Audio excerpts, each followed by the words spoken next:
সকল কিছু দূরীভূত হয়েছে কৃষ্ণ চরণের প্রেম পায়। তাই সেই লীলা যারা শ্রবণ করে, যারা পঠন করে, তারা সেই কৃষ্ণ চরণের প্রেম প্রাপ্তি করে। এইভাবে রাসলীলা বর্ণন সম্পন্ন করলেন। বলে রামকৃষ্ণ ভগবান কি।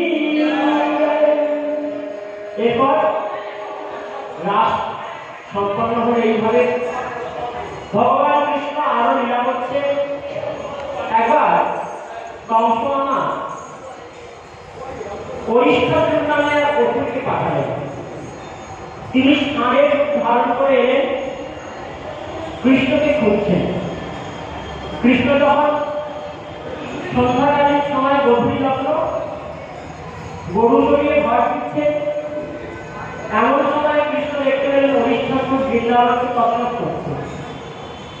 অরিষ্ঠাসুরকে ভগবান লড়াই করে অরিষ্ঠাসুরকে বধ করলেন। রাধারানী রেগে গেলেন। রাধারানী বলছে, তোমার মুখ দেখবো না, তোমার সাথে কথা বলবো না। কেন? তুমি গোহত্যা করেছো। ষাঁড় হিসাবে ছিল, পশু রেখে ষাঁড় হিসাবে এসেছ, তুমি গোহত্যা করেছো, তাই তোমাকে কথা বলবো না, পাপি তুমি। রাধারানী বলছে, রাধারানীকে কৃষ্ণ বলছে, কি করলে কথা বলবে?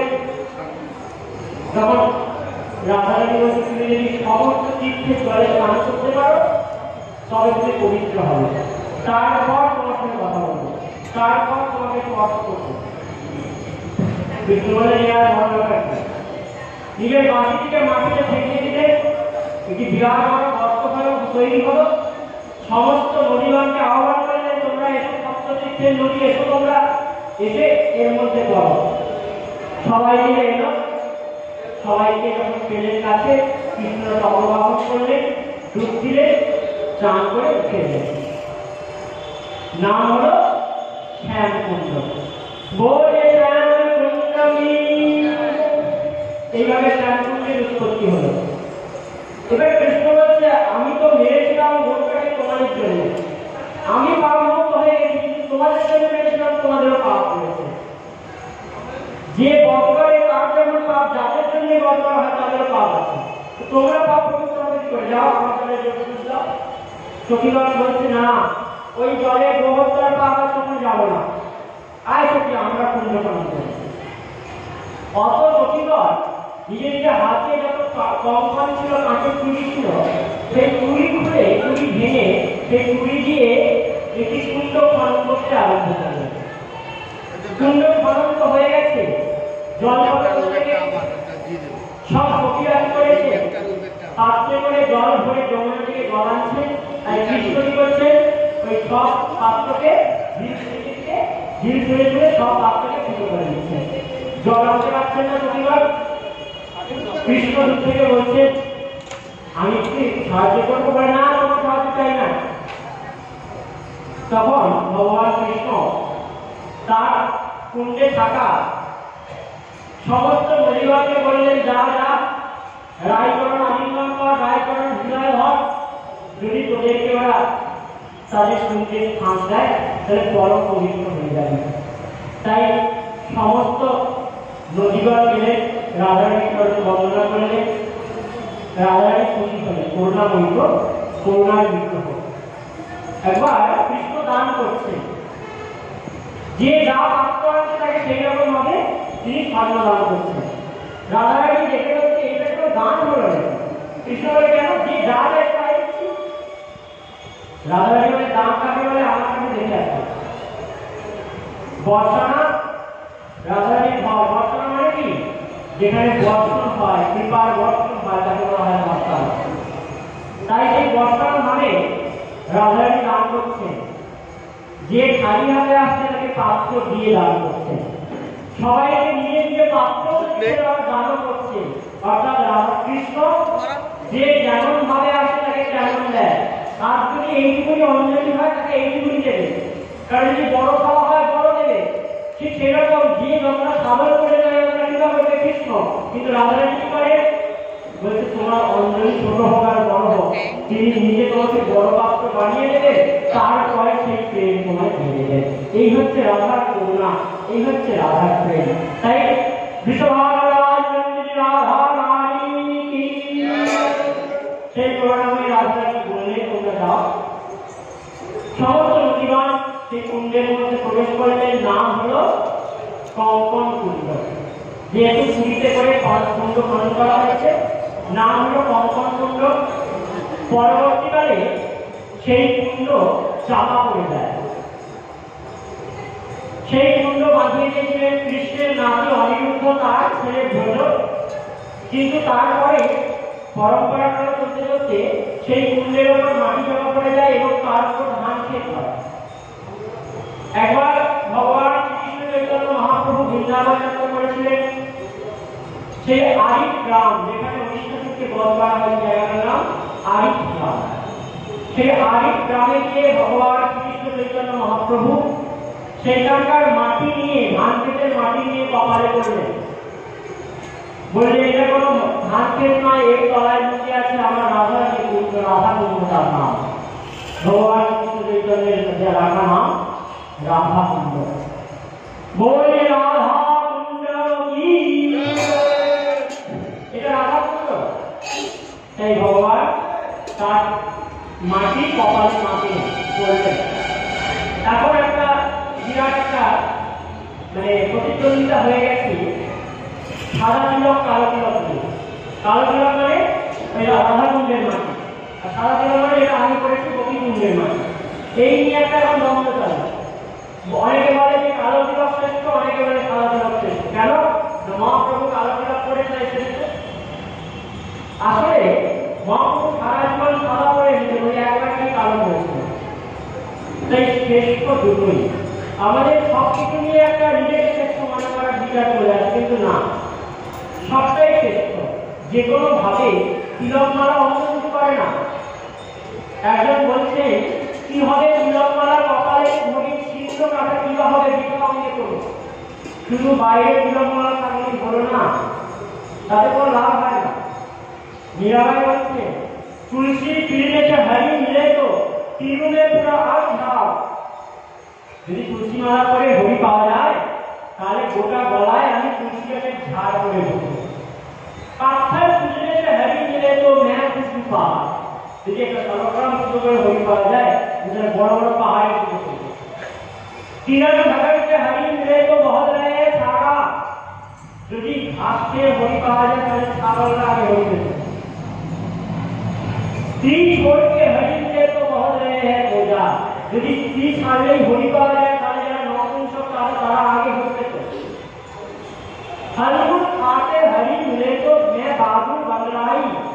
यदि फल के होली पाया जाए जे आमी सारा जीवन फलाहारी फल के खाती, यदि बोले बाबू और बानरटा आगे फल के থাকে তারা आगे होली। और जल पीने से हरी मिले तो जल जंतु बन जाए। জল খেয়ে যদি হরি পাওয়া যেত তাহলে জল জন্তু হয়ে যেত। তাই নিরামিষ খেয়েও হরি পাওয়া যায় না, গলায় মালা করেও হরি পাওয়া যায় না, তিলকেও হরি পাওয়া যায় না, স্ত্রী ছেড়েও হরি পাওয়া যায় না, কিছুতেই পাওয়া যায় না। দুধ পিয়ে হরি মিলে তো बहुत वक्त द्वारा दूध से हरि पाওয়া যায়, আর কিছু খাবো না, দুধ খেয়ে খাবো, হরি পেয়ে যাবো। बहुत वक्त द्वारा অনেক গলা আপনারা পেয়ে যেত। मीरा कहे बिना प्रेम के नाम मिले नंदलाला। मीरा बोलते प्रेम ছাড়া সেই নন্দলালাকে পাওয়ার কোনো উপায় নাই। এই রামচন্দ্র বলছে কৃষ্ণ ভক্তি অত ভাবতাম এই ক্রিয়তাম এদিকে লব্ধতি তত্ত্ব লৌল্য প্রতিমূল্য নিকলম জন্ম কোটি সুখী লব্ধতি। কৃষ্ণ ভক্তি আমার প্রেম, সেটা কেনার একমাত্র অর্থ, একমাত্র মূল্য হচ্ছে লোলতা, লোলুপতা, লোভ, যে আমার কৃষ্ণকে চাই। কোন বাইরে অর্থ দিয়ে প্রেম পাওয়া যায় না। লোভ চাই, লালসা চাই, যে আমার কৃষ্ণপ্রেম চাই। কিন্তু বলছে তত্ত্ব লৌল্য মূল্য নিকলম জন্ম কোটি ছুটি তৈরি লব্ধতি। কোটি কোটি জন্মের সুখী দিলেও এই লোভ জন্মায় না। লোক কোথা থেকে পায়? কৃষ্ণপ্রেম পাওয়ার লোক। কৃষ্ণের কাছে গেলেও সেই লোক পাওয়া যায় না। কৃষ্ণের দোকানের পাশে একটা দোকান আছে, সেই দোকানে লোক কিনতে পাওয়া যায়। দোকানের নাম কি? বলছে এই যে আমরা এসেছি হরিকথায়, সাধু সঙ্গে সাধু সঙ্গ হচ্ছে সেই দোকান যেখানে কৃষ্ণ প্রেমের লোক কিন্তু পাওয়া যায়, অতি সুলভে পাওয়া যায়, কিছু করতে হয় না। এই সাধু চরণধুলি মাথায় একবার মেখে নিতে পারলে ওই প্রেমের লোক হৃদয়ে লেগে যায়। সাধু সঙ্গ নামে আছে পান্থ ধাম, শান্ত হলে কথা করিও বিশ্রাম, কত শান্ত হলে শুধাইয়ে পথ সেবান পরিবাসী জানে মন চরণ জমিতে যাবে। তাই যে সাধু সমাজের কাছে যে প্রেম আছে, যদি যেতে হয় সেই সদ্গুরু চরণ সাধু চরণ আশ্রয় করা একান্ত কর্তব্য। তাই একবার এক পূজারী পুজো করছে, একটি পোকা, বিষাক্ত পোকা কৃষ্ণের পায়ের কাছে বারবার আসার চেষ্টা করছে, কিন্তু পূজারী বারবার তাড়িয়ে দিচ্ছেন পোকাকে, বারবার তাড়িয়ে দিচ্ছেন। পোকা দেখলো আমি এইভাবে কৃষ্ণের চরণে যেতে পারবো না, কি করলে ফুলের শাড়ির মধ্যে ঢুকে গেলেন। পূজারী যখন ফুল নিয়ে দিল ভগবানের চরণে, ফুল ধরেছিল, সঙ্গে চলে গেলেন কৃষ্ণ চরণে। ঠিক সেই রকম আমরা হচ্ছে সেই পোকা, যেতে পারবো না, কি হয়েছে? আমরা মায়া, আমাদের অবগুণের জন্য আমরা কৃষ্ণের পায়ে যেতে পারবো না, কি হয়েছে? ওই ফুল তো যাবে, এই ফুল হচ্ছে সাধু গুরুজন, ফুল হচ্ছে বৈষ্ণবজন, হচ্ছে সেই ফুলের চরণ ধরে না। তারা যখন যাবে তখন তাদেরকে ধরে ধরে আমরাও যেতে পারবো। বলে সাধু সঙ্গ সমাজ কি, এই হচ্ছে বৈষ্ণবজন, সাধুজন, তাদের চরণ ধরে সব হয়। এইভাবে রাধাকৃষ্ণের উৎপত্তি হলো, শ্যামকুণ্ডের উৎপত্তি হলো। ভগবান কৃষ্ণ ফাঁসি দিয়ে মাঝখানে একটা গর্ত করে দিলে দুই কুণ্ডের জল একসঙ্গে মিলেমিশে গেল। এরপর কংস মন্ত্রণা করলে যে যে ওষুধ পাঠায় তাকে মেরে ফেলে, তাকেই বধ করে দেয়। এবার এখন ভালো ওষুধ পাঠাতে হবে, তাই কেশি নামক এক ওষুধকে পাঠালেন। কৃষ্ণ তাকেও বধ করলেন, যেখানে বধ করলেন সেই জায়গার নাম কেশি ঘাট। কৃষ্ণ বধ করলেন, উদ্ধার করে দিলেন সেই ওষুধকেও। এইভাবে কৃষ্ণ বহু ওষুধ বধ করলেন। গোপীগণ কৃষ্ণ বিরহে মাঝে মাঝে কেঁদে ওঠে, তারা যুগল গীত গাইলেন। ভাগবতে কয়েকটি গীত আছে, 4টি গীত। বেণুগীত, প্রথমে রাসের আগে যে গীত তার নাম বেণুগীত, রাসের মধ্যে গোপী গীত, রাসের পরে যুগল গীত, এবং যখন উদ্ধব বৃন্দাবনে আসে তখন কি গীত? ভ্রমর গীত। এই 4টে গীত ভাগবতের গান, 4টি গান, এই 4 গান। তো যুগল গীত মানে যুগল কৃষ্ণ রাধা নয়। যুগল গীতে 26টি শ্লোক আছে, 2টি শ্লোকে 1টি যুগল, মানে প্রথম শ্লোকে বাকিদের অবস্থা, দ্বিতীয় শ্লোকে গোপীদের অবস্থা বর্ণন করছে, তাই 2টি শ্লোকে 1টি যুগল। এইভাবে 13টি যুগলের রচনা হয়েছে, তাই এই অধ্যায়ের নাম যুগল গীত। যুগল গীতের প্রথম শ্লোক আমরা আলোচনা করি। বলছে বাহু বাহুকৃত বাহু কপোল বলিত ভূ অধরাকৃত বেণু কমলাম পরিধি আরাধিত মানবম গোপুরিয়ায় নিয়ন্ত চারু মুন্দম। গোপীগণ একইভাবে বসে গান করছে, আমার একটি বিশেষ নেই, তাই আমরা এইটা ছোট্ট করে বলে আজকে সমাপ্ত করবো, এখানে বিশ্রাম রাখবো। কালকে আমরা, আগামীকাল ভগবান কৃষ্ণের বাকি লীলা একদম ভাগবতের অন্তিম অবধি পরীক্ষিত মহারাজের তখন বংশমুক্তি কালকে আমরা শ্রবণ করে শেষ করবো। তাই কালকে পরে তাড়াতাড়ি আসবে। তো এখানে বলছেন গোপীগণ, কৃষ্ণ ডান দিকে রাস্তায় গেলে পুরুষের মন আকর্ষিত হয়, বাম দিকে চাইলে নারীদের মন আকর্ষিত হয়, ওপরে চাইলে স্বর্গের মন, নিচে চাইলে নরকের মন। এইভাবে কৃষ্ণ যখন যেদিকে বাঁশি বাজে তখন সেই দিক হয়। কৃষ্ণ কি করেছেন? বাম বাহু কিন্তু বাম কপল, বাম গা থেকে বাম বাহুকে ঠেকিয়েছে, বাঁশি হয়েছে দৃষ্টিকোণ দিকে, ওপরের দিকে ডান দিকে। এইভাবে কৃষ্ণ বাঁশি বাজাচ্ছে। তখন কি হলো? কমলা অঙ্গুলি আরাধিত মার্গম। সেই সময় আকাশ মার্গ যে দেবতারা যাচ্ছিলেন, যে কন্যাগণকে নিয়ে, দেবাঙ্গনাগণকে সঙ্গে নিয়ে, দেবাঙ্গনাদের এবং মানে বস্ত্র খুলে গেল, তারা সব লট লট করে আকাশ থেকে পড়ে গেলেন কৃষ্ণ চরণে। গোপীগণ বলছে যদি দেবতাদের এই অবস্থা হয় বাঁশি শুনে, তাহলে আমরা সাধারণ গোয়ালি আমাদের কি অবস্থা হতে পারে? গোপীগণ এই করে কাঁদছেন। এই হচ্ছে যুগল গীত। আমরা আজকে এখানে বিশ্রাম রাখছি। আর সবাই এসেছে বলে